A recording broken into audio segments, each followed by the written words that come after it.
James and the Giant Peach, Chapter 13. A few minutes later, Miss Spider had made the first bed. It was hanging from the ceiling, suspended by a rope of threads at either end, so that it actually looked more like a hammock than a bed. But it was a magnificent affair, and the stuff that it was made of shimmered like silk in the pale light. "I do hope you'll find it comfortable," Miss Spider said to the old green grasshopper. "I made it as soft and silky as I possibly could. I spun it with the gossamer. That's a much better quality thread than the one I use for my own web." "Thank you very much, my dear lady," the old green grasshopper said, climbing into the hammock. "Ah, this is just what I needed. Good night, everybody. Good night." Then Miss Spider spun the next hammock, and the ladybird got in. After that, she spun a long one for Centipede, and an even longer one for the earthworm. "And how do you like your bed?" she said to James when it came to his turn. "Hard or soft?" "I like it soft, thank you very much," James answered. "For goodness sake, stop staring round the room and get on with my boots," the centipede said. "You and I are never going to get any sleep at this rate.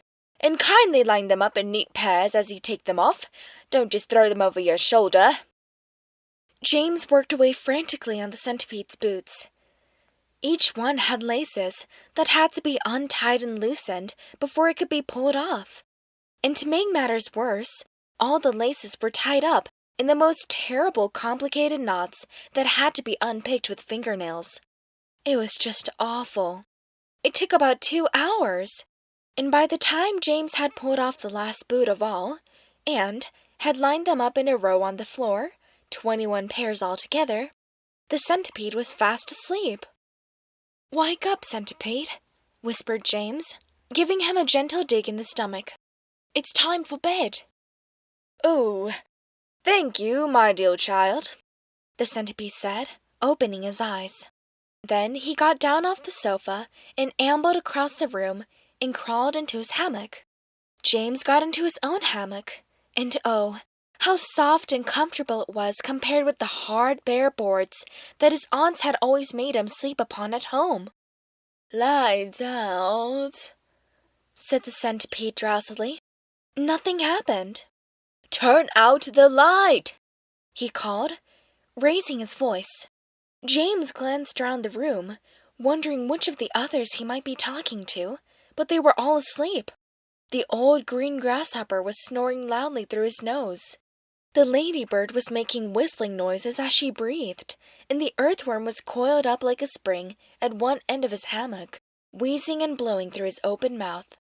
As for Miss Spider, she had made a lovely web for herself across one corner of the room, and James could see her crouching right in the center of it, mumbling softly in her dreams. "I said, turn out the light!" shouted the centipede, angrily. Are you talking to me?" James asked him. "Of course I'm not talking to you, you ass!" "Oopsie! That should be censored!" "Of course I'm not talking to you, you butt!" "Of course I'm not talking to you, you idiot!" the centipede answered. "That crazy glowworm has gone to sleep with the light on!" For the first time since entering the room, James glanced up at the ceiling, and there he saw a most extraordinary sight. Something that looked like a gigantic fly without wings, it was at least 3 feet long, was standing upside down upon its 6 legs in the middle of the ceiling, and the tail end of this creature seemed to be literally on fire. A brilliant greenish light as bright as the brightest electric bulb was shining out of its tail and lighting up the whole room. "Is that a glowworm?" asked James, staring at the light. "It doesn't look like a worm of any sort to me." "Of course it's a glowworm," the centipede answered. "At least, that's what she calls herself. Although, actually, you are quite right. She isn't really a worm at all. Glowworms are never worms. They're simply lady fireflies without wings. Wake up, you lazy beast!" But the glowworm didn't stir, so the centipede reached out of his hammock and picked up one of his boots from the floor. Put out that wretched light!" he shouted, hurling the boot up at the ceiling. The glowworm slowly opened one eye and stared at the centipede. "There is no need to be rude," she said coldly. "All in good time." "Come on, come on, come on!" shouted the centipede, "or I'll put it out for you." "Oh, hello, James," the glowworm said, looking down and giving James a little wave and a smile. "I didn't see you come in. Welcome, my dear boy. Welcome, and good night." Then click, and out went the light.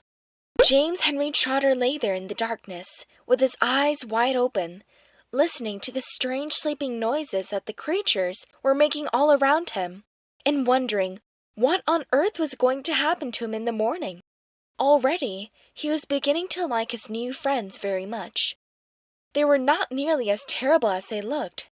In fact, they weren't really terrible at all. They seemed extremely kind and helpful in spite of all the shouting and arguing that went on between them.